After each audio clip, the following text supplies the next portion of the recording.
नमस्कार, कैसे हैं आप? फिक्र आपकी में एक बार फिर से आपका स्वागत है। मैं हूं आपके साथ निशांत चतुर्वेदी। शुरुआत कर रहे हैं इस वक्त की बड़ी खबर, ब्रेकिंग न्यूज नंबर 1 से।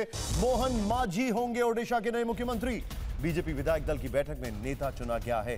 केवी सिंह देव और प्रवती परिदा डिप्टी सीएम होंगे। ओडिशा में कल होगा शपथ ग्रहण समारोह। बड़ी खबर आ रही है, संसद का विशेष सत्र 24 जून को संभव है। 24 से 25 जून को सांसदों का शपथ ग्रहण संभव है। 26 जून को लोकसभा स्पीकर का चुनाव हो सकता है। एक और बड़ी खबर जो इस वक्त आ रही है वो ये है कि प्रधानमंत्री मोदी की समर्थकों से अपील है, सोशल मीडिया हैंडल से हटा सकते हैं मोदी का परिवार। पीएम मोदी ने समर्थन के लिए सभी को कहा धन्यवाद। एक और बड़ी खबर, रायबरेली में राहुल गांधी का बड़ा बयान। अगर प्रियंका वाराणसी में लड़ी होती तो पीएम हार जाते, राहुल गांधी ने कहा। प्रधानमंत्री मोदी वाराणसी में जैसे तैसे जीते हैं, राहुल गांधी ने कहा है। बड़ी खबर आ रही है, आंध्र प्रदेश में चंद्रबाबू नायडू को सदन का नेता चुना गया है। कल सीएम पद की शपथ लेंगे चंद्रबाबू नायडू। प्रधानमंत्री मोदी भी शपथ ग्रहण में शामिल होंगे।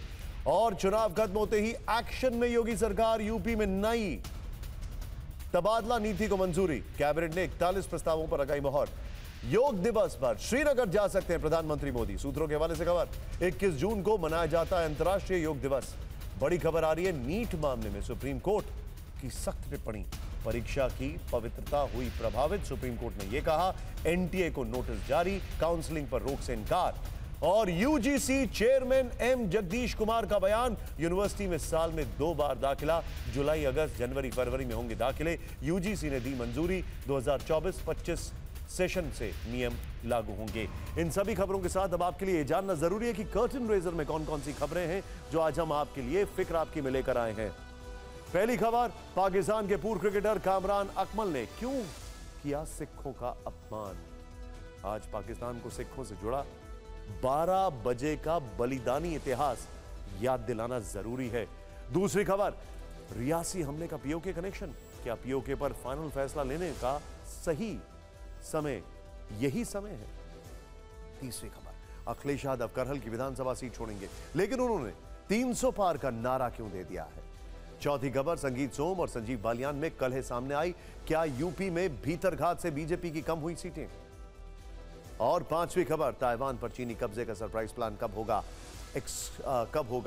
कैसे होगा? एक्सक्लूसिव खबर हम आपको देंगे। आतंक को पालने पोसने वाले पाकिस्तान का रियासी हमले में सीधा लिंक पता चला है। रविवार को जम्मू के रियासी में आतंकी हमला हुआ था। चलती बस पर पाकिस्तानी आतंकियों की फायरिंग में 9 श्रद्धालुओं की मौत हुई थी। इस हमले पर बड़ा खुलासा यह है कि इसकी योजना 3 महीने पहले पाकिस्तान के कब्जे वाले कश्मीर में बनी। हमारे पास इसे साबित करने के लिए सूत्रों से बड़ी जानकारी है। पीओके के कुछ वीडियोस भी सामने आए हैं, लेकिन यह रिपोर्ट दिखाने से पहले कुछ जरूरी सवाल। भारत में तमाम हमलों का कनेक्शन पीओके से क्यों जुड़ जाता?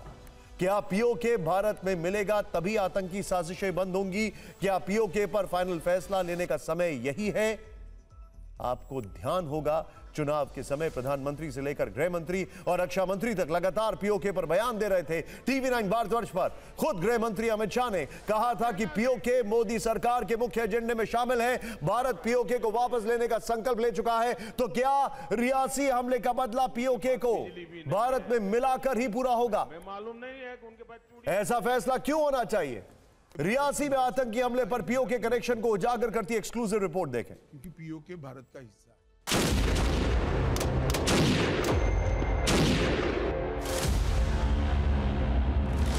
रविवार को जम्मू के रियासी में आतंकी हमले का प्लान पीओके में 3 महीने पहले बना था। उसका सबूत ये वीडियो है, जिसमें 1-2 नहीं बल्कि 300-400 जिहादी नजर आ रहे हैं। भारत के खिलाफ भड़काऊ बातें की जा रही हैं। खुफिया एजेंसियों के सूत्रों से खबर है कि आईएसआई के इशारे पर आतंकियों की यह सभा पीओके के खाईगल गांव में बुलाई गई थी। इस सभा में कश्मीर में मारे गए आतंकी अब्दुल वहाब का वारिसी खत पढ़ा गया था। ये खत पढ़कर पीओके के युवाओं को भारत के खिलाफ जिहाद के लिए भड़काया गया था। टीवी 9 भारतवर्ष पर हमने एक दिन पहले खुलासा किया था कि रियासी में श्रद्धालुओं की चलती बस पर फायरिंग पाकिस्तान के 2 आतंकवादियों ने की थी। 40 राउंड फायरिंग से 9 श्रद्धालुओं की जान ली थी। हमले के दौरान बस खाई में जा गिरी थी। कई घायल श्रद्धालुओं की आंखों देखी खौफनाक मंजर बयां कर रही थी। हम ऑन रोड पे केवल एक ही को देखे थे गोली जब सबसे पहले चला तो उसी को देख पाए थे, क्योंकि हम आगे बैठे हुए थे। हाँ, उसके बाद में हम नहीं देखे कि गोली कहाँ से आ रही थी, क्योंकि बस नीचे गिर गई थी तो दिखा नहीं कि कहाँ से गोली आ रही थी। दर्शन करके जैसे हम वहाँ से निकले तो ठीक आधे घंटे बाद हमारी गाड़ी पे कुछ जैसे फायरिंग होना था, ऐसा फटाके से छूटना शुरू हो गया और शीशे से फूट गए और कुछ सेकंडों में हमारी गाड़ी खाई में चली गई। खाई में जाने के बाद में भी, नीचे गिरने के बाद भी कुछ सेकंड फायरिंग चली थी। 5-6 राउंड गिरने के बाद एक बड़ा पत्थर में जो है बस फंस गया और फायर होता रहा, तब भी जो है 10-15 मिनट तक और फायर हुआ। TV9 भारतवर्ष की टीम मौके पर पहुंची थी। ग्राउंड की पड़ताल में कई चौंकाने वाली बातें पता चली थी। एक बड़ी जानकारी ये मिली थी कि इस हमले का मास्टरमाइंड आतंकी अबू हमजा था। अबू हमजा लश्कर का टॉप कमांडर है। कई आतंकी हमले का मास्टरमाइंड 26/11 मुंबई हमले के मुख्य आरोपियों में से एक। उस पर 10 लाख का इनाम है और वो पुंछ और राजौरी के जंगलों में सक्रिय है। इसके अलावा एक खुलासा यह भी हुआ था कि इस हमले की जिम्मेदारी लश्कर से जुड़े आतंकी संगठन TRF ने ली थी। अब चूंकि रियासी हमले पर POK कनेक्शन सामने आ चुका है, तो सूत्रों से यह भी खबर है कि POK में हुई इस सभा में भी TRF के आतंकी शामिल हुए थे। TRF के अलावा जैश-ए-मोहम्मद, लश्कर-ए-तैयबा, जम्मू कश्मीर लिबरेशन फ्रंट और पीपुल्स एंटी फासिस्ट फ्रंट के आतंकी भी जुटे थे। सबसे बड़ी बात यह है कि इस सभा के जरिए भारत पर हमले की जो योजना बनाई गई थी, उसका एक मकसद जम्मू कश्मीर में होने वाले विधानसभा चुनाव को डिस्टर्ब करना भी था। बस में सवार माता का जयकारा लगाने वाले श्रद्धालुओं को टारगेट करके जम्मू कश्मीर के लोगों में फिर से दहशत भरने का प्लान था। TV9 भारतवर्ष को पाकिस्तान की साजिशों पर खुफिया सूत्रों से यह भी जानकारी मिली है कि पाकिस्तान कश्मीर को फिर से डिस्टर्ब करने की फिराक में है। जम्मू कश्मीर में विधानसभा चुनाव को प्रभावित करने की नापाक योजना बनाई जा रही है। बालाकोट एयर स्ट्राइक के बाद से ISI ने POK में कई ट्रेनिंग कैंप बंद कर दिए थे, लेकिन अब उन्हें फिर से एक्टिव कर दिया गया है। ऐसा करके ISI अपने जिहादी तंजीमों को दोबारा खड़ा कर रही है। पाकिस्तान ऐसा इसलिए कर पा रहा है क्योंकि उस पर FATF की तलवार हट चुकी है और IMF और चीन की मदद से आर्थिक संकट भी कम हुआ है। लेकिन यह कोशिश पाकिस्तान की बहुत बड़ी भूल हो सकती है, क्योंकि मोदी 3.0 में क्रॉस बॉर्डर टेररिज्म का अंतिम हल निकालने पर चर्चा जोरों पर है। पाकिस्तान को इसकी कीमत POK गवा कर चुकानी पड़ सकती है।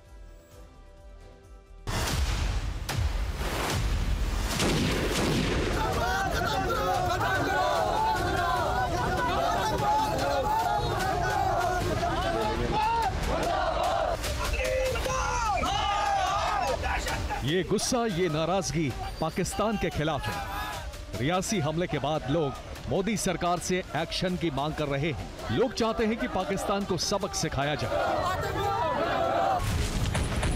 2016 की सर्जिकल स्ट्राइक और 2019 की बालाकोट एयर स्ट्राइक की तरह रियासी हमले का इंतकाम लिया जाए। देश के लोगों की इस नाराजगी से मोदी सरकार भी वाकिफ है। इसीलिए आज जब विदेश मंत्री S जयशंकर ने नई सरकार में कार्यभार संभाला, तो पाकिस्तान को आईना दिखाया। संकेतों में कहा कि क्रॉस बॉर्डर टेररिज्म का हल निकालना जरूरी है। पाकिस्तान के साथ ये भी आप जानते हैं कि विषय जो है सालों से वो जो आतंकवाद का विषय जो है, cross border terrorism, how do we find a solution to it so that cannot be the policy of a good neighbor। जानकारों की माने तो ये ठोस हल बिना POK के भारत में मिलाए नहीं निकल सकता है। शायद सरकार भी इस बारे में कुछ सोच रही होगी। याद कीजिए चुनाव में किस तरह POK का मुद्दा लगातार छाया हुआ था। भारत की हर सरकार का एजेंडा POK होना चाहिए, क्योंकि POK भारत का हिस्सा है और हमारी देश की संसद का कमिटमेंट है। और अब जबकि रियासी में पाकिस्तान की ISI ने निहत्थे श्रद्धालुओं पर गोलियां चलवाई हैं, POK कनेक्शन सामने आया है, तब जानकारों के मुताबिक POK पर एक्शन लेने का ये सही समय है। और भारत के इसी सही समय के बारे में सोचकर पाकिस्तान भी घबराया हुआ है। सुनिए POK के पूर्व PM राजा मोहम्मद फारूक हैदर खान ने इसके बाद क्या डर जताया।